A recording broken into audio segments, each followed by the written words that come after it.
What's up, guys? I know I said I would do a Mara tutorial on how to farm the 3 bosses in Mara. I know it's a little late. We're a few hours away from Dire Maul being released. But hey, just in case Dire Maul isn't an option, then here you go. I went ahead and recorded a clip of me, I think a week or two ago, doing a couple streams where I was Mara farming. I managed to go from 200 gold to getting my epic mount and then have another 100 gold within 2 or 3 days. Obviously invested a lot of hours in doing this, but basically the goal of this is to kill 3 bosses, loot all the stuff to vendor, and in the meantime also be selling rings to people. It works for literally any level. People don't know that. A lot of people are selling rings. They used to be selling for 25, then 20, now they're selling for 10 gold. I think that's BS. I refuse to sell mine for anything less than 20. So I sell them for 20. When people ask, I say, no, they're 20. And they say, well, other people are doing it for 10. I'll go somewhere else. I say, okay, good luck. And they come back and say, okay, I'll do it for 20. I don't know. Sometimes you'll see like Maro groups looking for, 2 more for Princess or like stuck on it, their healer left or something. And I'll just message the guy and be like, yo, what are you guys there for? And they're like, oh, we need the ring. And I was like, I'll take on your entire group and sell you each the ring for 20 gold, and I'll run it until you're done. Voila. Congrats, I just made 60 gold. Stuff like that. So I'm going to go ahead and play this video out. Basically, I got volume on. Basically, is there like a mute button on this app? There it is. All right, cool. Basically, what's going on here is I'm waiting for this guy to run in. I don't know how well the quality is going to look because this is a Twitch clip that I downloaded. I thought I was going to edit the video in a different way, but I decided I wanted to talk over it instead of just letting you see. So there's just 2 Hydras that you see running by. If it's a low-level player, like level 40 through 45 or something, that isn't stealth, they need to sit in this corner that I'm jumping in right now for them to be able to master loot. He's cloth, so, he's stealthy, so he doesn't need to sit in the corner. But otherwise, those Hydras pat that by there. I would kill those Hydras to give that guy a room, to sit in. And the whole purpose of what's going on there is I can turn Master Looter on, and I can Master Loot Princess items to them if they sit in that corner. So you typically will want to clear that space out for them if they are in need. If they are stealthy, they can run with you. If they're a level 60, they can run with you. Sometimes if I have a bunch of people lined up, I'll just cut straight back that way and go and do just Princess. But because, I'm pretty sure this is a guildie. Yeah, so I'm trying to tell him which way to go there. Because this is a guildie, I guess he's going to come and look. I'm going to kill the other bosses. Usually, like for the first few runs, I will do this. If I have, again, like I said, if I have a lot of people backed up, or if I'm trying to just like hammer through them, I've had a guy took like 9 runs to get the ring for somebody. I've gotten also 3 rings, 4 rings in a row. It's just the luck of the draw sometimes. So I'm gonna go ahead and skip forward a little bit. So basically, I'm gonna drop down, and I'm going to let me pause this. So I drop down, get my pet out, get the hunter's mark on him, make sure my buffs are all good to go, make sure my pet's fully healed, full happiness level. I got my full health, full mana, and these little elemental guys I will mark because they can screw up your path entirely just by existing. So this first boss, all it is you want to try to allow your pets to maintain as much aggro as you can. Typically it won't happen. And then there's the only thing you got to worry about is these guys, but he fears. So he will fear your pet, and he either runs to the pack to my left like you're seeing, the guy's padding, or the snakes that are up to the right here. And if it aggroes to your pet's going to die. Now you have 10 mobs plus a boss on you. You're going to have to feign death and reset. That's really the only time you're going to have a problem. You could die to this boss if you don't pay attention, but as long as your pet's not getting feared, you could use feign death just to reset the aggro. This is, okay, so I remember this run. I was telling him, like, you can come with me and see how I do things, and you technically make this go faster by helping me on this boss, right? So he's coming here, he's helping me. As you can see, he's doing half the damage I am, so that speeds me up by 33%, which is great. So I'm going to kill this boss. You see my pet running in Africa. Beautiful. And I just got to hope that he doesn't, get hit by the snakes. If he did, I would just let him die. I'd feign death and reset. Now he should be running back to Princess. I'm going to go ahead and get my pet topped off, and then I'm going to dismiss him. As you're seeing, he's already topped off, so I'm dismissing him now. I'm going to eat and drink. I usually bring, as you can see here, some mage food, mage drinks with me. Make sure, my bags are as cleared as I can so I can keep doing as many runs as I can. All the arrows, cat food, that kind of thing, you know what I mean? And then what I'm going to do from here is I'll fast forward. I'm going to sprint all the way through to this bridge here, okay? And you can see I see Rotgrip here. Now, this is perfect, okay? If you time it right by that kill window, you'll get a feel for it. There's 3 things that can happen. 1, he's not there. 2, he is there. You can get a clean pull or a not clean pull. So a not clean pull is if you pull him, I'm pointing as if you can see my finger, my mouse here, right? Okay, if you pull him, he can aggro this Hydra. And there's only 1 other Hydra here. So a clean pull is he doesn't get a Hydra. A not clean pull is he gets 1 or 2. And you can still kill it no problem with the Hydras. One thing I've been doing, I don't know if I'm going to do it in this run or not, is typically what I'll do is I'll just throw a Serpent Sting over and then run and catch him. I'm hoping I do it here to show you. This can speed up your kill times tremendously. I didn't do it because I'm an idiot. So you can aim shot there and then auto with a multi-shot and then go and pick him up. So what I'm going to do is I'm going to meet him as close as I can because I want to get this damage process rolling as fast as I can. And your biggest point of damage at this point is going to be Serpent Sting kiting. So again, here's your little golem boys you want to be watching out for, the elementals there. There's 3 elemental points that can actually ruin your entire run and force you to reset entirely. I don't really have time to get aim shots in this, so what I'm going to do is I'm going to constantly be Serpent Stinging, and then at every corner point that I hit, I typically will auto, and if I have the opportunity to, I'm going to throw in a multi. It's going to be like your PvE raids. It's, you know, aimed, auto, multi, auto. That's all you're going to be really doing. The difference here is you don't really have time for aimed, so instead you're going to be Serpent Sting kiting. So any chance that I can build, like you can see here, auto attack. Okay, cool. I'm going to make sure I reapply the Serpent Sting in a second. Wild guess, it's going to fall off. And that's all this is you're going to be kiting back. There it is. I can get a multi-shot in, reapply the Serpent Sting, multi-shot, whatever. I clipped the first one, I guess. So to make sure he doesn't get too close to you, he can melee you through the ramp, so I'll show you when we get there, and he can melee you through walls, which really sucks. All other than that, you're just dodging these, hug the walls, you'll dodge all the snakes. You can get an auto in on this corner, no problem. Once you get comfortable with it, and you get a feel for like how your mana is actually playing out, you'll know when you can and cannot arcane shot and afford to do that.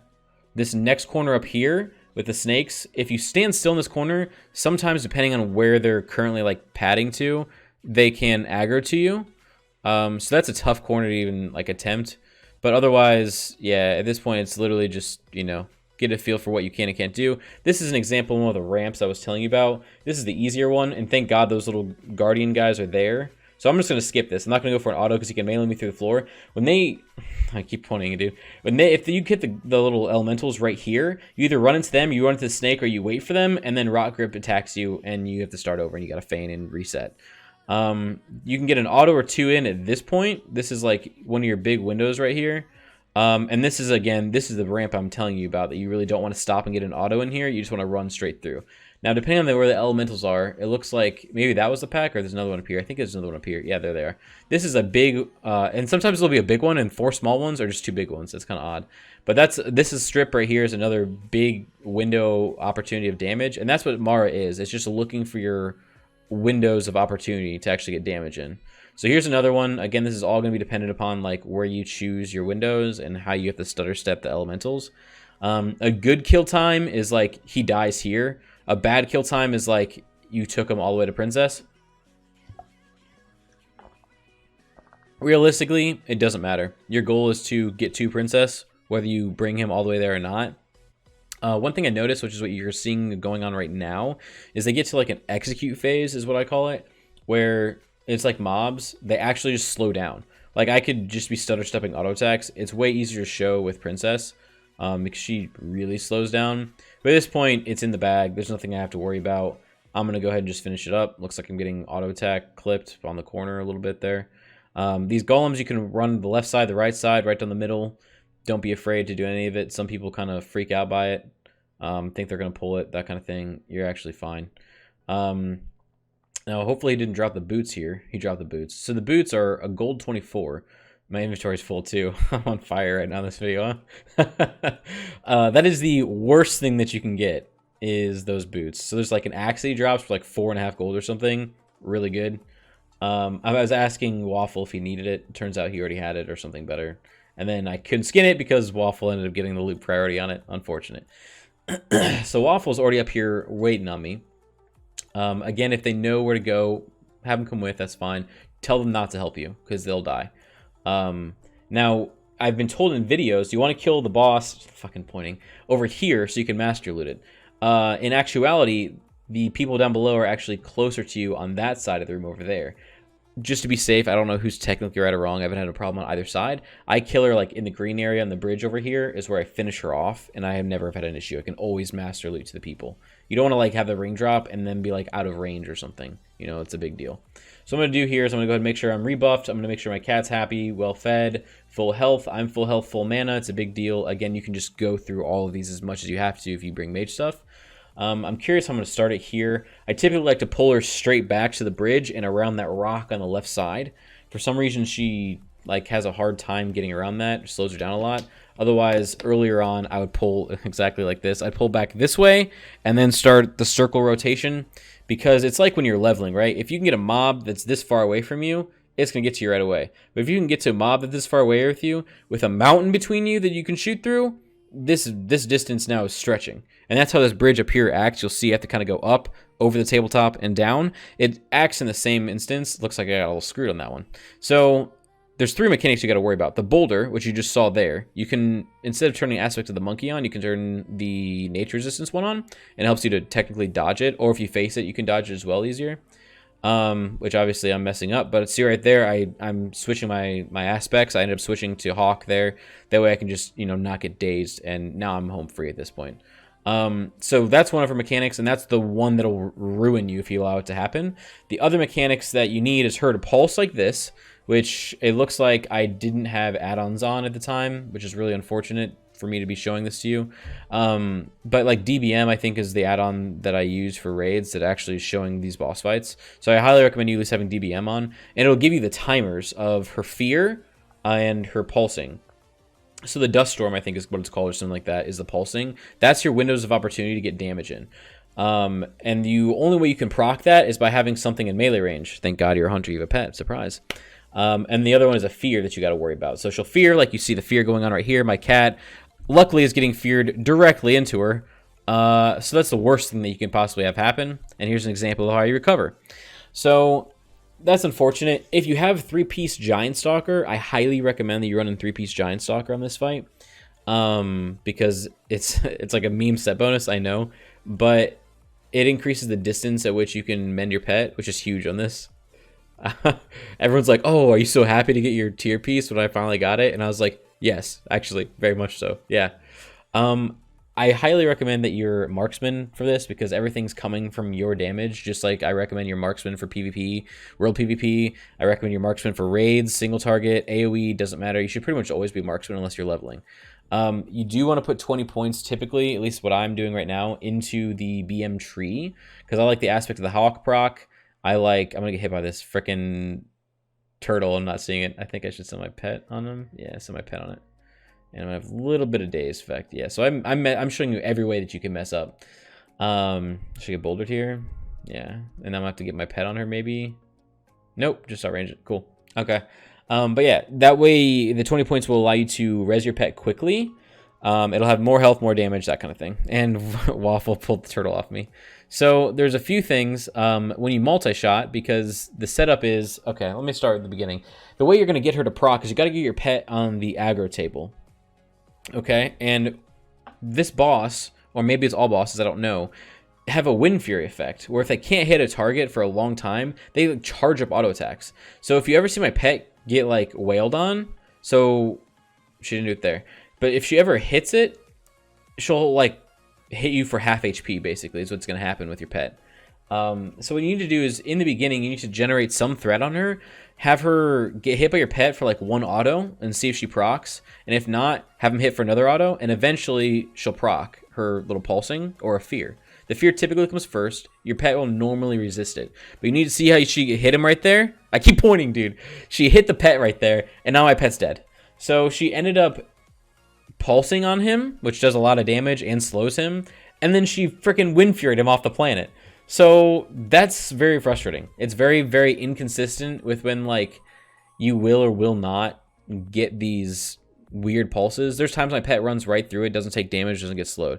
There's times my pet is way out of the visual effect and gets hit 3 times and like autoed to death. It's really odd. You can get Unfortunate Fears into it, or you can get Fear like into the golems. So never try to bait it out near the ramp typically when Fear is available to bait it out. Otherwise, you're just going to be running around the entirety of the room like this. When she goes to boulder, you just outrange it, and you can get an auto in if you really want to be efficient.